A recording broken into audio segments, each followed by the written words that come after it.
Hello, this is Spartan Commander, and this is the 910th Rome Total War Brotherhood game that I put onto YouTube. And what a battle I've got for you today. Fought on one of our favourite map, the Persian Desert map. Okay, and it is a very undulating ground map. We've played on this map before. A lot of you that watch our battle videos regularly will remember how undulating the ground is on this map. In fact, I would say this is one of the most undulating ground maps that we play on there. See the higher ground there? And as you move further, like it's kind of like the ground ripples, if you know what I mean, where it's so undulating. Over here, very often you'll find that Team 2 move up onto that part of the higher ground there.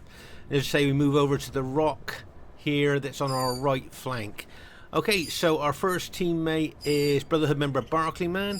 Now Barclayman's got 14 pikes, 1 archer, 4 chariots and 1 cavalry general. Now you'll notice he's got mixed upgrades on his pikes. Some of his pikes just got gold shield, gold attack on. I'm thinking they're going to be the forward units of his battle formation. And then other of his units have got 8 upgrades on, the optimum upgrades there for pike units, I believe. And just look at the length of those pikes that the enemy troops have got to fight down to kill the man on the other end. He's got 1 archer unit. To be honest with you, Pontus foot archers are pretty poor. He's got 8 upgrades on, so he's going to get the most out of them that he can. But they're only mid-range, specifications not very good. He's got his cavalry general there. And just to say here, and the chariots here, big attacking specifications, they bring a big fear factor, but of course they are a double-edged sword, because if they run amok, they kill both friend and foe alike and become a menace to both friend and foe alike. But I must say, Barclayman's usually pretty good with his chariots. He likes to kind of suicide them into enemy troops, because when they run amok, they seem to be even stronger in amok mode. So that's Barclayman's tried and tested Pontus army there. Okay, our next teammate is Brotherhood member Arminius, who has bought the Parthian faction. Remember, Parthia and Scythia have got 10 cavalry max now. Now he's got 10 cavalry, 6 archers and 4 peasants. Yes, 10 cavalry, 6 archers and 4 peasants. Quick look at his cataphracts there. Oh my gosh. Fully upgraded cataphracts, 3 experience stripes, gold shield, gold attack.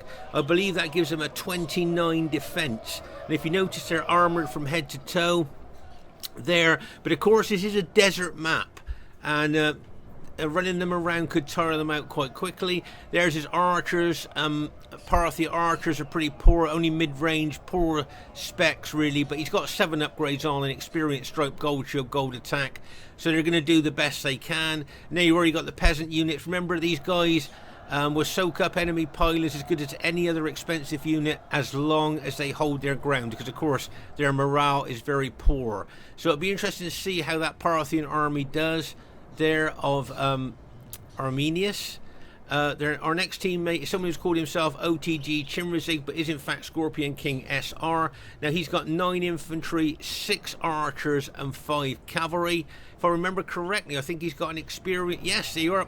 He's got an experience stripe, gold shield, gold attack on his infantry. Remember, that veteran stripe, that experience stripe really does help your infantry during the course of the battle. And I think all his infantry has got that experience stripe. His cavalry have got 7 upgrades and experience stripe, gold shield, gold attack on his cavalry. And of course, with his 6 archers there, he's got a lot of firepower.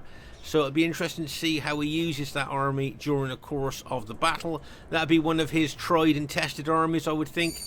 And our last teammate is myself, Spartan Commander. I've got 15 infantry and just 4 cavalry.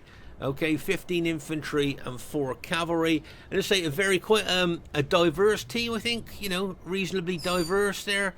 We've got Pontus with Barclayman. We've got Parthia with Arminius. We got Rome with Scorpion King, and Rome with myself. Should be a cracking battle for you to watch. And here is the other team. We have Brotherhood member Royer 35. Now he's got 4 archers, 11 pikes and 4 cavalry in his Macedonian army. Okay, quick look at the upgrades on his Macedonian pikeman.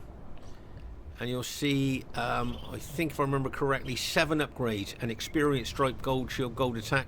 And I think that could be for all of his pike units there. Yeah, if we move to the second line And the third line as well. I think his general's got 8 upgrades, but the majority of his pikemen have got 7 upgrades. Remember that for a Macedonian Royal Pikeman, the recommended optimum upgrades are 8 upgrades for the pikeman. A quick look at the upgrades on his companion cavalry. 5, 6, 7. An experienced stripe, gold shield, gold attack on his companion cavalry. Remember that companion cavalry has got a 9 charge bonus there, which is quite a high charge bonus. Looks quite a good Macedonian army. Their next teammate is HO7 Luke. Now HO7 is Luke's medieval Total War II clan tags, but as a lot of you know, Luke likes RTW. Now he's got 6 archers, just 8 infantry and 6 cavalry. Okay, so 6 archers, just 8 infantry and 6 cavalry. Now will his 8 infantry have an experience stripe on? Nope, they're just gold shield, gold attack. You might have thought maybe with just 8 infantry they would be well upgraded, but they're just gold shield, gold attack, which tells me that his cavalry must be well upgraded. There you are, 8 upgrades, 2 experience stripes, gold shield, gold attack for Luke's cavalry there. Okay, so that is a tried and tested Luke's army. What do you think? 8 infantry, does 6 cavalry and 6 archers make up for 8 infantry? Well, I just guess we'll have to see as the battle unfolds. Okay, their next teammate is TAOW Katya. Now the TAOW clan used to be quite a prevalent clan on Rome Total War, a very powerful clan. Unfortunately, Katya is the last of its of the clan members of TAOW that ever play Rome Total War, and she only comes on intermittently. We just see her now and again, but it's nice to see a TAOW member on. Now Katya's got 4 archers, 10 infantry, 6 cavalry, and an old school armoured cavalry general, which we'll have a look at in a minute. Quick look at the upgrades on Katya's cavalry. 7 upgrades, an experienced stripe, gold shield, gold attack. As I say, there are 4 archers there and 10 infantry. Quick look at the upgrades on the infantry. I'm guessing just gold shield, gold attack on Katya's infantry. But here's something I want to show you: the old school armoured cavalry general. Count the upgrades. 1, 2, 3, 4, 5, fully upgraded. Now I'm not kidding you, up to about 15 or 16 years ago we all used to bring this as our Roman general, before most of us switched to an infantry general. Okay, so this is old school, old fashioned, and for it to be fully upgraded. Remember, it's got 2 hit points before we even put any upgrades on. There's our general there. So that's a fully upgraded Roman armoured cavalry general. As I say, up to about 15, 16 years ago, you'd have seen this on the battlefield all the time before most of us switched to an infantry general. So very old school, very old fashioned. Their last teammate is Brotherhood member TR, who's bought the Dacian faction. Now TR's got 4 archers, 1 horse archer, 2 cavalry, 1 warhound, and 12 mixed infantry. Those of you that watch our battle videos regularly will know that TR brings very diverse armies. So they already got 2 of his archer warband there, only mid-range, and then he's got his elite chosen archers as well. Okay, so I think he's got 4 elite chosen archers and 2 archer warband there. There's the barbarian plaque there, if you like, the flag of the barbarians. If we look further into his army, you'll see that he's got the phalanx men there with their scythes that they carry. They're very effective, but unfortunately not effective against armor. And there you've got his chosen swordsman as well, the elite infantry, if you like, of the barbarians there. So, as I say, quite a diverse army, as TR usually brings there. And there's the warhounds there. Remember, the warhounds have got a small fear factor that they bring to the battlefield as well. So, but it's very, very rare to see them. And of course, he's got his 2 cavalry units there as well. If you have a look, there's his general there, armoured cavalry general of the Dacians. So very diverse army. So I think once again a very diverse team here. You've got Macedon with Royer 35, you've got Rome with Luke, you've got Rome with Katya, and you've got Dacia with TR. Should be a cracking battle for you to watch. Okay, at this very, very early stage of the battle, we've all decided we're going over to the right flank, to the rock over there.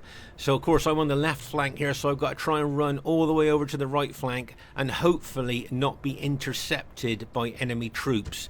Okay, because I got the furthest to run in the desert, I'm going to be absolutely exhausted by the time I get over there, I would have thought.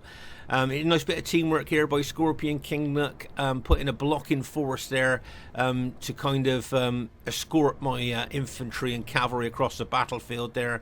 So he's put that blocking force of cavalry there to stop any lightning cavalry attacks into the flank of my moving infantry. As I say, nice bit of teamwork there by Scorpion King. If you notice here, you'll see that the enemy, I think, if I remember correctly, on this undulating map have got the higher ground, and that's where they're probably going to hold. Right, can you see Katya here using this fast moving old school old fashioned armoured cavalry general? Now, as I say, up to about 15-16 years ago, you'd have seen these generals all over the battlefield being a nuisance, disrupting, gonna smash into these peasants. Get ready, a bang, it smashed in there. Oh my gosh, and those peasants are still holding. Oh my gosh. Well, they are carrying, I suppose, anti-cavalry spears. Do you reckon that's what they are? Anti-cavalry kind of forks there. And that cavalry, I was expecting that peasant unit to rout. But that was a good hold for that peasant unit. Right, you can see Katya here using this armoured cavalry unit as a disrupting force. Okay, she's trying to disrupt us here, disrupt our battle line, try and make us maybe do rash attacks on that fast-moving unit, try and tire our troops out there. But as I say, this is very old-fashioned, old-school tactics here with this armoured cavalry general that you just don't see anymore on the modern RTW battlefield. So nice to see a bit of old school here by Katya, going for those archers. Probably pull away from those archers, too much enemy cavalry around there. But yeah, that's what people used to use these fast-moving armoured cavalry generals for disruption, mischief, causing a bit of mayhem if they could there, knowing that they can outrun the heavy cavalry of the enemy troops there. As you can see, Katya just moving away from that heavy armoured cavalry unit of Scorpion Kings there. But I say, nice bit of disruption, can cause casualties as well. So it's part of the battle, RTW battles, that you just don't see anymore, because of course nobody seems to bring the armoured cavalry generals anymore. Right, can you see I'm nearly halfway across with my my Julia army, and luckily I haven't been intercepted thanks to my teammates there covering my my journey over from the left flank there. But of course, running in the desert, remember, heavily armoured troops, especially running in the desert, are going to get tired quite quickly. And so when I get over to the rock on the right flank there, what I should do is just rest. I'm already tired, and I'm not anywhere near there at the moment. So here you are, you can see Scorpion King's infantry and cavalry here. Now just pause the game for a second here, so you can see him there. Now what we might look to do is maybe move around the right flank here. Just look at the undulating ground on this map. So you can see at the moment the enemy team has the higher ground there on this undulating map. As I say, this is probably one of the most undulating ground maps that we actually fight on. So it makes it very difficult for us to fight there. Okay, at this stage of the battle here, you'll see that Scorpion King here is being attacked once again by Katya's fast-moving armoured cavalry general there. And as I say, these armoured cavalry generals can be used in a lot of different tactical ways here. Look, once again, look, being a nuisance, look, bang, straight into that that peasant unit there. But they can also charge into, you know, damaged infantry units, things like that. As I say, just used as a disrupting kind of mischief-making unit there that can really annoy enemy troops, like, you know, enemy generals there, because of the speed that they, you know, they charge in, do the damage, disrupt a battle line, and then pull out before you can catch them with your heavy cavalry there. And you can see that TR is helping with his fast-moving armoured cavalry generals as well here.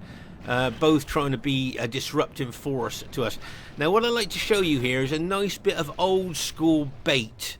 Okay, a little bit of old school bait here that you just don't see anymore.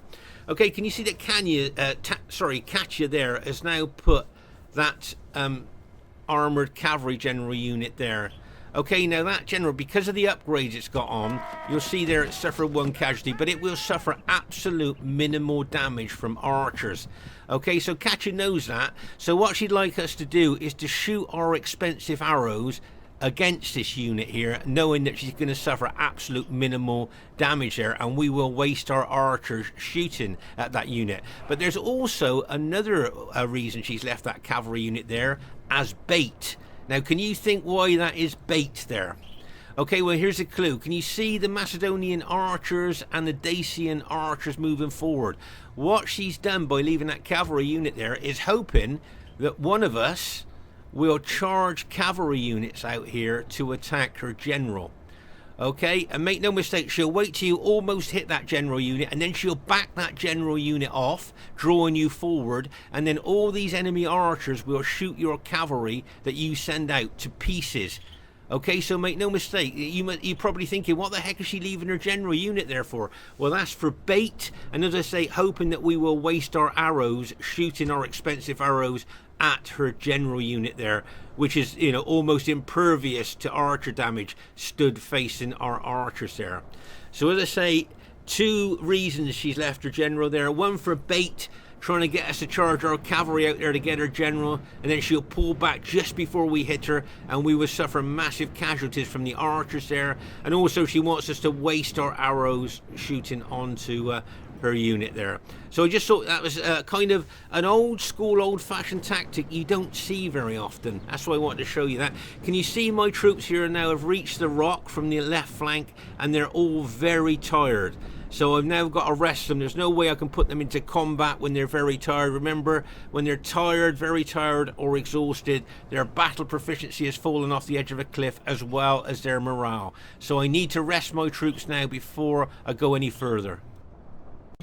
Okay, at this stage of the battle, once again you'll see Katya using that fast-moving armoured cavalry general there, try and chase down peasants. Once again, trying to cause disruption there with that particular unit. Had to back off that time though, because there was a lot of enemy cavalry heading towards her there, and she probably would have been caught looking at the number of cavalry. If you notice here, what we're trying to do is move around the right flank of the enemy here. Now at the moment the enemy are on the higher undulating ground, but if we can get round their flank, we might be able to get onto higher ground above them. Now whether the enemy team are going to cede that ground or whether they're going to fight to stop us getting on it will be interesting to see. But you can see here that the tactics here, the way that Arminius has moved his cavalry out there, you can see that that's where we're intended to move. Scorpion King's moving some of his infantry over to the right. Look at this, Katya's armoured cavalry general. Get ready for this. Whoa, he's going to think about smashing in there. If that unit had kept moving, she would have hit the flank of that unit with that armoured cavalry general unit there.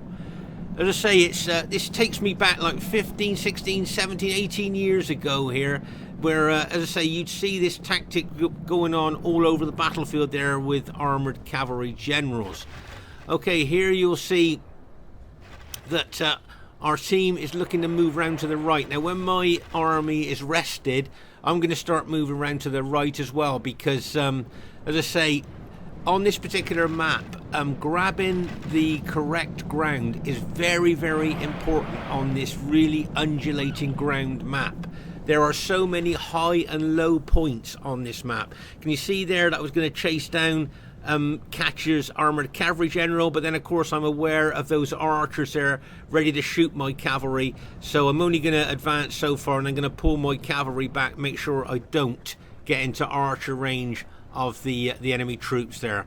Okay, so I did what I wanted to, chased off that armoured cavalry general, but I never got into archer range there, so that's something that I wanted to do there. Okay, so as I said here, you can see both Scorpion King and Arminius here moving our armies round the right flank. Now it looks to me like the enemy troops are not going to try and contest this higher ground, which, you know, will be good for us, because you know, if we can get up onto the higher ground, that will serve our purpose tactically, you know, very well there. Okay, so over here on our left flank, you'll see that Arminius is moving some of his peasants and archer units out towards the Macedonians. Remember, the Macedonian troops will suffer missile damage, you know, quite a lot there. That's why Arminius is moving his archers forward there. Peasant units there as well, and of course he's got his cavalry to cover both. Now remember, those Macedonian companion cavalry have got a 9 charge bonus. and can do a lot of damage there, but they won't really want to go up against cataphracts. So that's why Arminius has got them there. You'll see Barclayman moving his Pontus pikes more over towards the right flank as well. If you just look at Scorpion King and Arminius here, I mean, there's no pretense, there's no kind of hiding tactics or strategy. They're just going up for that higher ground, and you can see the enemy troops there are not contesting that higher ground there, so that's okay for us.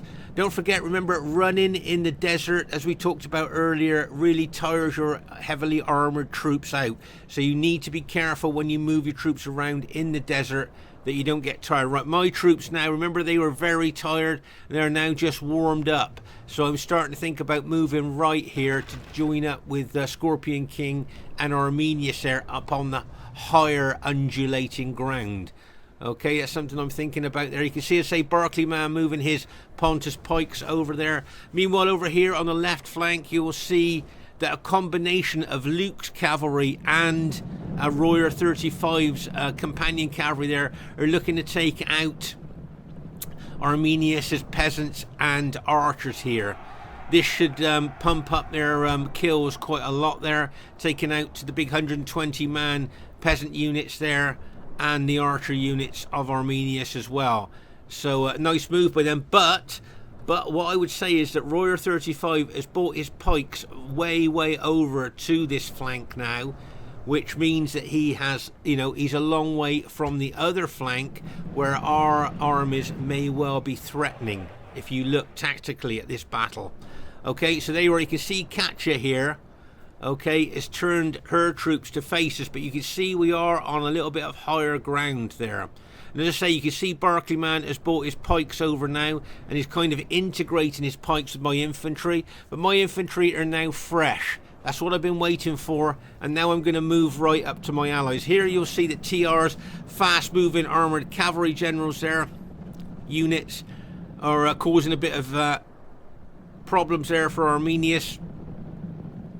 But they certainly back off as soon as those cataphracts get anywhere near them. Remember, those Parthian cataphracts are fully upgraded. 3 experience stripes, gold shield, gold attack. Now, as I say, over here, Luke here and the Macedonian general will be pumping up their kills a bit here by killing archers and peasant units. So well done to them.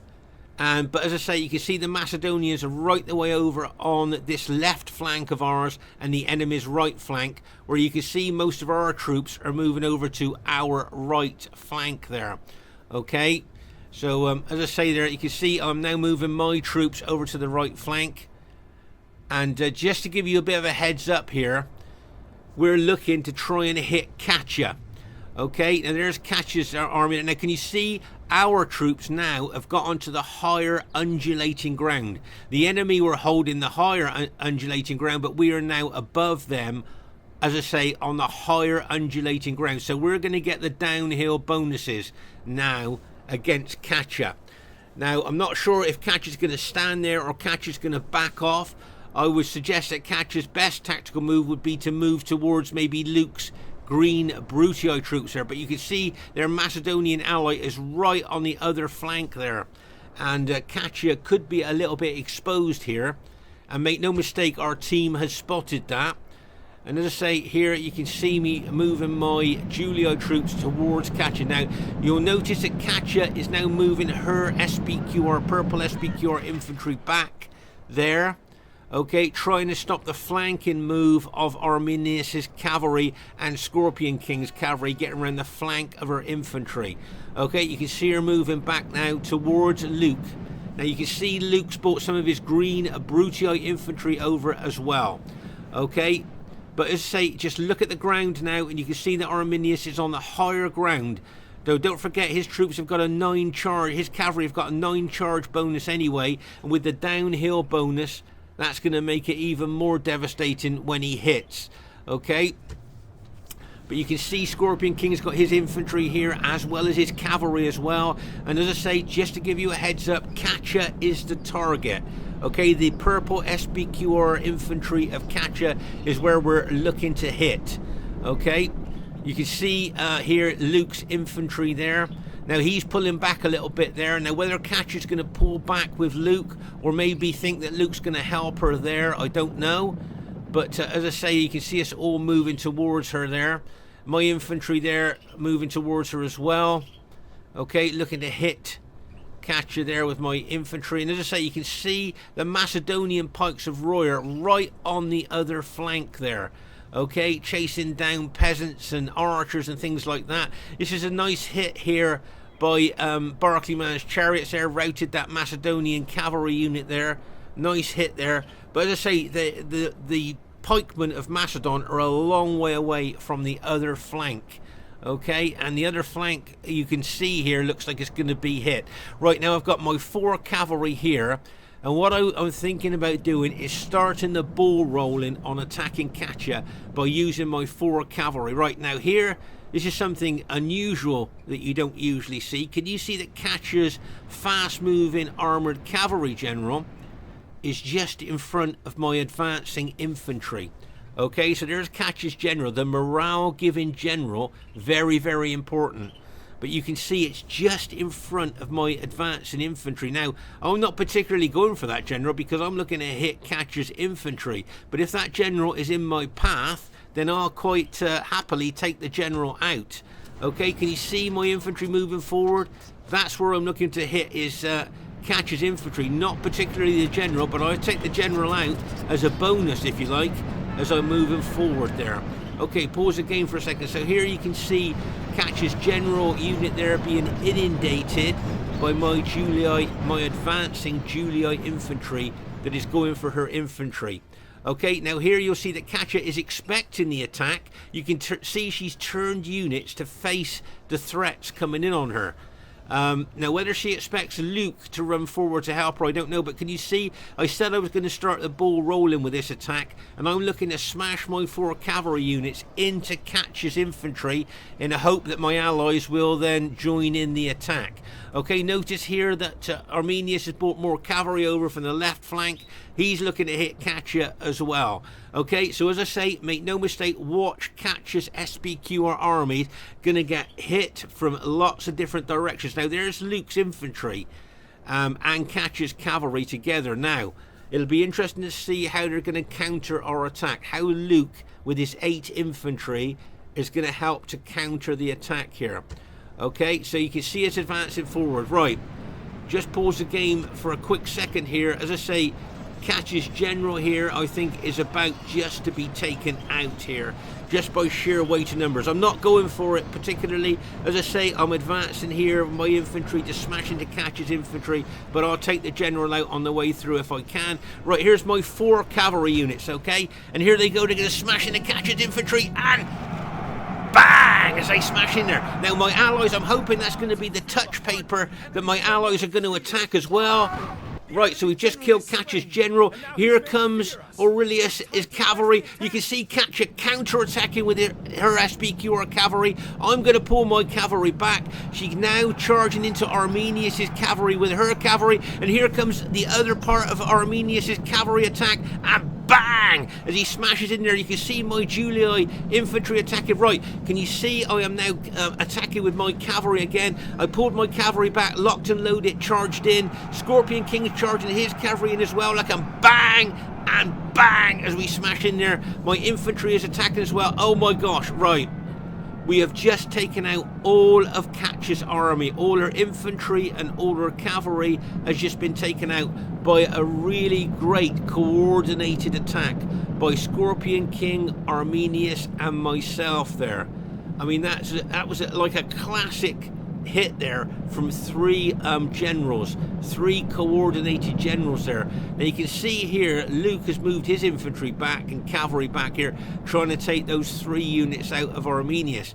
Now, whether he should have tried to help Katya or not, well, you leave your thoughts in the comment on that, please. You can see TR moving his Dacians across there. Whether he should have helped Katya, I don't know. But at this stage, all of Katya's army has been taken out, and Royer 35's Macedonians are right on the other flank. That's what made us attack on the other flank, if you like, because the Macedonians were down here. Okay, so that was that's good for us there, and you can see Barclayman. Now, what I'm thinking here, Barclayman may put a screening force in between us and the Macedonians to stop Royer 35's Macedonians from getting up to his allies. I'm thinking Barclayman may, as I say, may well put a pike wall of Pontus pikemen there to stop the Macedonians getting up to their allies. But, as I say, all of Katya's army has now just been taken out. And if I remember correctly, Katya admitted defeat, which he's just done. Katya has just admitted defeat there. There you are, you can see that. Now, what I want to show you here, can you see Katya's routing units here are running through the Dacian troops. Now, look what the Dacian troops are thinking. Unhappy to see friends routing. Now this is very important because it means their morale now has dropped like a stone. See? Unhappy to see friends routing. Okay, there you can see Katya's routing troops there, like, unhappy to see friends routing. So at the moment the Dacian troops morale, which isn't very good anyway, is now even lower. And what I'm thinking here is to continue the momentum of the attack. I think Arminius, the Scorpion King, suggested that we all pull back and rally. Well, what I'm thinking here is let's keep the momentum going and go into those morale affected Dacian troops there. That's what I'm thinking there. You can you see Scorpion King and Arminius pulling their troops back? Okay, they're pulling them back to reorganize them, but I'm thinking I'm going to move forward here. And if I throw pilers into those Dacian troops as well to weaken those units, that will lower their morale even more. And then maybe a crunching surge attack with infantry and cavalry could rout them as well. Okay, as I say, you can see Scorpion King and Arminius pulling their troops back, but I'm taking my troops forward. As I say, I want to try and keep the momentum going against the enemy troops there. Okay, and as I say, what I'm thinking of doing here is throwing loads of pilers into those Dacian infantry and then doing a massive surge attack with infantry and cavalry into them in the hope to rout them. Okay, so just give you a heads up on that. Now you can see Luke has got his 8 infantry at the back there. Now whether he's going to come forward to support his Dacian ally, I'm not sure. Oh, as we thought here, Barclayman's putting a pike wall of his Pontus pikemen there to try and block the Macedonians from getting to their allies. Okay, nobody said anything to him about that. He's just tactically done that. Nice move there by Barclayman there. Try and stop the Macedonians getting over to us. We've still got loads of archers here shooting into the enemy troops as well. So that's pretty good. Nice move there by Barclayman, I think, to block the Macedonians off. But as I say, here I'm going to forming up my battle formation here, and I'm going to start throwing pilers into them. Right, now over here you'll see that Luke, I think, has managed to rout one of those cavalry units there. Arminius has rode off the other 2 units there that Luke was threatening, so they're safe at the moment. But as I say, here you'll see I'm going to put my infantry on auto fire because I want them to cause as many casualties as they can to those Dacian troops, who I know is morale very low. Now look at this, can you see Barclayman charge one of his chariots into the Dacian infantry there? Okay, so the chariot fear factor will lower their morale even more. Okay, there, just look at those chariots throwing those barbarian troops up into the air as they smash into them there with those scythed wheels. Okay, and make no mistake, all these barbarians will be frightened of chariots. So they've seen their allies routing, their morale will be low. The chariots are causing their morale to be low. I'm throwing pilers into them, weakening their units, lowering their morale even more. I would say that they're pretty ripe for a surge attack here.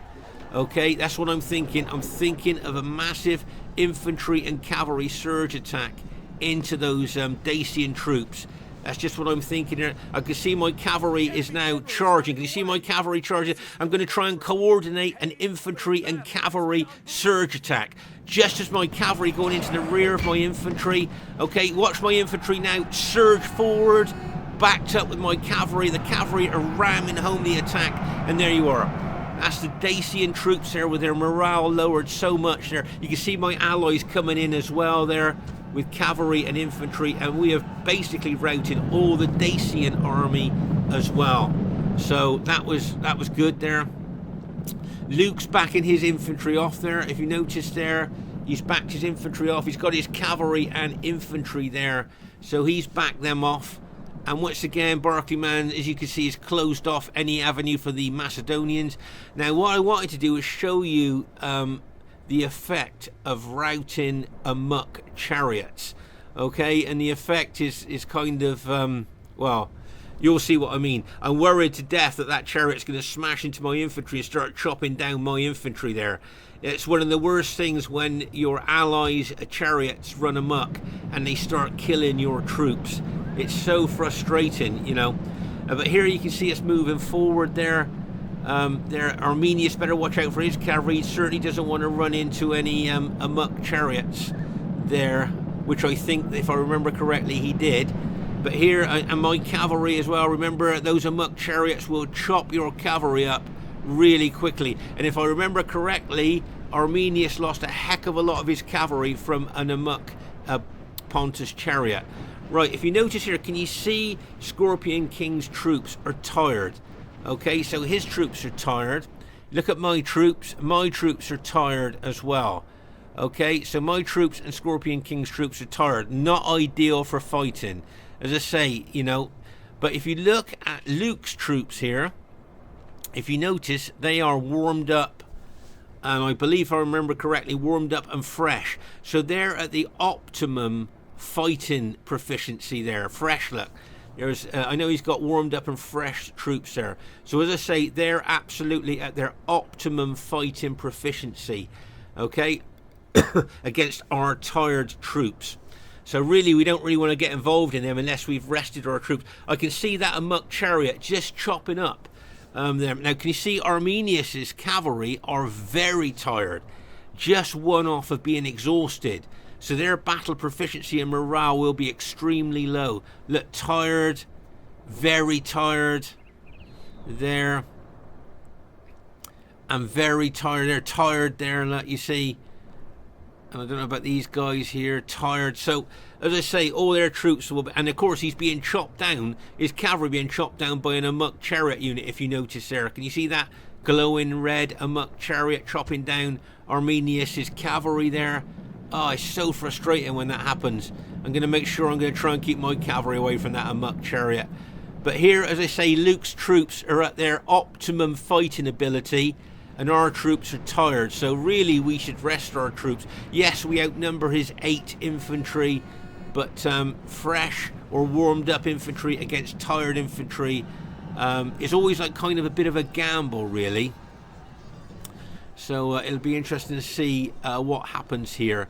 As I say, Luke is he looks like he's locked and loaded here, ready to fight. Oh, there's a chariot of Barclayman's there. I was hoping it was going to run amok and chop up a few of Luke's infantry there, but unfortunately it's running into our troops. So let's just hope it doesn't run amok. That's a hope and a prayer there. Please don't run amok there with that chariot unit. But as I say here, you can see that we've definitely got the higher undulating ground now. You'll see Barclayman now moving his pikemen nearer to us. He certainly doesn't want to be flanked by Luke's Brutii infantry there.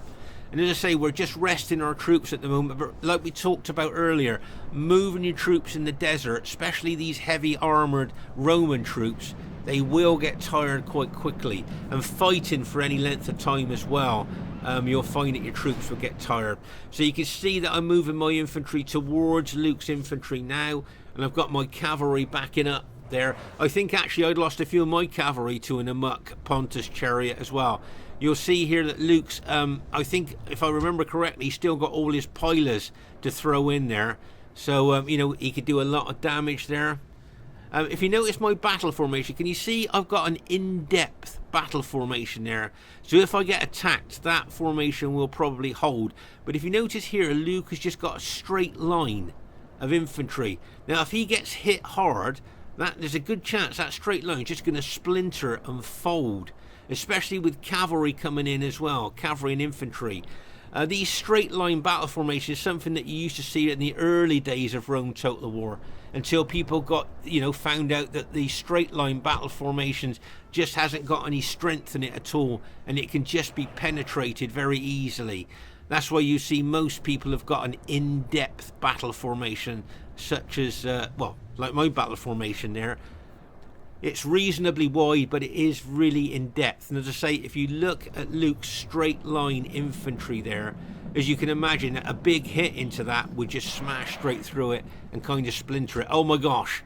Right, so here you'll see Luke, as I say, he's got most of his pilers there, so my piler shield units at the front of my battle formation is going to take a bit of a hammering there from all the pilers that his fresh troops are throwing in to my tired troops. But oh my gosh, here's that AMOK chariot. Looks like he's going to smash into my general. But they are very unpredictable. He might stop before he hits my battle formation. Oh, he did. He did stop. Now let's hope he heads over towards the enemy troops there, in between Scorp and my... Oh, if he can just... Oh, yeah, he's just got in between Scorps and my infantry there. Let's hope that he's going to hit the... Let's hope he's going to hit the Brutii infantry there. Right, there it is. That run amok chariot unit there. And as I say, you can see it's already crunched into one of Scorpion King's units there, and has actually chopped up some of his troops. But let's hope that that unit runs into maybe Luke's troops there. Now see how close that run amok chariot is to my cavalry. Oh my gosh. Oh my gosh. I just need to move my cavalry away from that AMOK chariot there. Can you see I'm moving it away? Right, can you see that AMOK chariot heading down into Luke's infantry? If we're lucky, he's going to smash into his general and bang! Oh my gosh! Look at that, how unlucky that is for Luke, for an AMOK chariot of ours to actually hit his general unit. Oh my god, and back again and hits it again. Just look how that AMOK chariot is chopping down Luke's infantry there. And there's another AMOK chariot is also coming there as well. I mean, that is so unlucky for Luke, unlucky for us. There, look at that AMOK chariot throwing those units up into the air there as it smashes into them. Just look there at the damage that that's doing. I mean, that is just, you know, it's good for us, but Luke must be feeling really hard done by there, being hit by two AMOK chariots.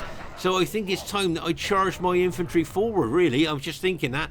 But here you can see that Royer 35 has got a couple of his Macedonian units looking to come into the flank of my infantry. You can see that Barclayman stopped the bulk of those Macedonian pikes coming forward there. But you can see there a Scorpion King there bringing his infantry forward as well. So what I'm thinking here is either I can advance down into Luke's infantry that's being chopped up by those... AMOK chariots, and I don't really want to get close to them, or I can hit those Macedonian pikes. I remember I thought I'd go for the pikes instead of going for Luke's infantry, as I didn't want to get anywhere near those AMOK chariots. Right, can you see here how I'm charging in to those pike units of Royer 35 with my infantry there? Okay, now I know that Arminius and Scorpion King have got enough troops to attack Luke if they want to. Okay, but as I say here, I've charged my infantry into those pikes. I'm possibly thinking of a surge attack here into those Macedonian pikes. I'm just thinking about that at the moment there. As I say, you can see those pikes are penetrating into my infantry there. So I'm just thinking about that. You can see Luke's there, and there's some rallied Dacian troops there as well, if you notice. With Luke. Okay, so you can see Luke's units there, been battle damaged by those AMOK chariots there, and you can see some Dacian units in with them there. Now this is a nice move by Arminius. You'll see he's got some cavalry in behind the enemy Macedonian pikes there. Hammer and anvil attack. Look, the Pontus pikes being the anvil and the cavalry units of Arminius being the hammer there. Nice hammer and anvil attack there by Arminius and Barclayman. So well done to them. Very, very nice there. Nice bit of combination move. Now you can see Barclayman starting to move his pikes into those Macedonians. Right, so as I say, I'm thinking about doing a surge attack into those Macedonian pikes. At the same time, you can see that Barclayman is moving in with his pikes as well. You'll see Scorpion King is taking some of his infantry forward down into the Dacian infantry there and Luke's infantry. Right, we've just killed the Macedonian general there, and you can see I'm now charging forward with my infantry in a surge attack onto the Macedonian pikes. Okay, I'm also going to try and hit obviously some of Luke's green Brutii infantry if I can surge through those Macedonian pikes. Okay, you can see that Barclayman's Pontus pikes are doing a really good job there against Macedonians and the Brutii infantry of Luke. As I say, Arminius has got his fully upgraded cataphracts in behind the enemy troops there. Now here you can see 3 units of Luke's cavalry charging into the flank of Scorpion King's infantry, but I'm going to charge my cavalry in there to try and support him, and you can see that Scorpion King is charging some of his cavalry in as well. So there's some big cavalry hits going in there, and bang, as we smash in there. Oh my gosh, just look at that. Oh my gosh. And now you can see my infantry starting to make inroads into those Macedonian pikes there. Remember, urban cohorts, if they get close to the pikes there, better specifications really tell on those Macedonian pikes there. Now you can see I'm moving my infantry onto Luke's infantry here, and you can see my cavalry attacking Luke's archers there and helping out against Luke's cavalry. But you can see here my infantry surging forward now into Luke's infantry there, and you can see Scorpion King's infantry coming through as well. And as I say, Barclayman's pike units have done really well against Macedon there and holding the Brutii infantry there. And you can see there's, as I say, some rallied Dacian infantry. And you can see us charging now into Luke's cavalry. Can you see I'm charging my tired cavalry into Luke's cavalry there? There's Scorpion King's cavalry there as well. If you notice, we've alt attacked. You'll see that most of our cavalry are using their heavy swords instead of their light lances. Of course, those heavy swords do a lot more damage than the light lancer. You just see my cavalry unit glow. That cavalry unit of mine has just got a battlefield promotion. Remember, in Rome Total War, if a unit does really well, it gets a battlefield promotion. That's what I just got. You can see Luke's general. All right, okay, so Luke has just admitted defeat. Arminius just smashed into the back of Luke's general, routed the general, and Luke has just admitted defeat. So there's just a few Dacian troops left now, and it looks like our team has managed to go on to win the battle. But I think on this particular map, the ground, taking the ground, is very, very important, because the ground is so undulating with so many ups and downs. So you know, a good team will use the ground on this map to great advantage, which I think we did there through that attack onto Katya. So there you can see, I think there's just a couple of Dacian units left there.